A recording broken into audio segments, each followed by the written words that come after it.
বিসমিল্লাহির রহমানির রহিম। সমন্বিত ৭ ব্যাংক ও একটি আর্থিক প্রতিষ্ঠানের নিয়োগ পরীক্ষা। পদের নাম হচ্ছে senior officer general.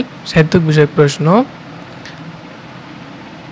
Selim Al দিনের যে সৃষ্টিকর্মটি ব্যতিক্রম সেটা হচ্ছে উষা উৎসব এবং স্বপ্নমণিগণ। নিচের পত্রিকাগুলোর মধ্যে যেটি ব্যতিক্রম সেটা হচ্ছে সীমান্ত। শামসুর রহমান রচিত ইলেকট্রোগান কবিতাটির মিথেল আড়ালে দহিত হয়েছে পৃথ্বীহারা বঙ্গবন্ধুর কন্যার আবেগ। ২০ শতকের ৬০-এর দশকে কবিদের জন্য প্রাসঙ্গিক ছিল নির্ভীক সত্যপ্রকাশ। সৈয়দ শামসুল হকের নুরুদ্দিনের সারাজীবন কাব্য নাটকে নীলক্ষার নীল প্রবন্ধটি প্রকাশ করেছে দৃষ্টিসীমা অতিক্রমী আকাশ।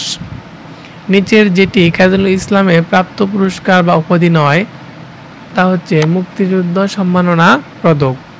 চন্দ্রপদের আধ্যাত্ম ভাবনা ও সাহিত্যিক উৎকর্ষে সর্বোত্তম সমন্বয় ঘটেছে যার মাধ্যমে কাব্যিকতার মাধ্যমে। নিচের কোনটি মধ্যযুগের সাহিত্যধারার অন্তর্ভুক্ত? পাঁচালী। বাংলা ভাষার ব্যাকরণ রচনা করেননি ডানকান ফোর্বস।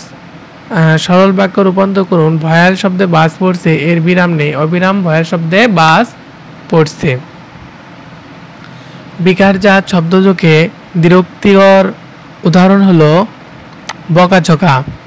চমৎকার ড্যাশ চামার এর শূন্যস্থান বসবে চম আর। ক্রিয়ার দ্বিরুক্তি যুগে গঠিত বিশেষণের দৃষ্টান্ত হলো যাই যাই। বাংলা ভাষায় ব্যবহৃত আলু প্রত্যয় যে রূপ থেকে বিবর্তিত হয়েছে তা হচ্ছে আলুস থেকে। নিচের যেটি বহির্বিধি সমাজের দৃষ্টান্ত নয় তা হচ্ছে অনুতাপ। তোমাকে দিয়ে এ সমস্যার সমাধান হবে তা আশা করা যায়নি। বাক্যটি যে বাচ্যের উদাহরণ তা হচ্ছে কর্মবাচ্য।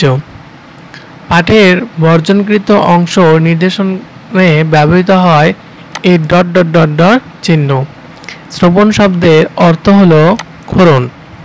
নিচের যে শব্দটি বেমানান তা হচ্ছে বিবশবান। গ্র্যাচুইটি শব্দের বাংলা পরিভাষা হলো অনুতাসিক। ধন্যবাদ সবাইকে।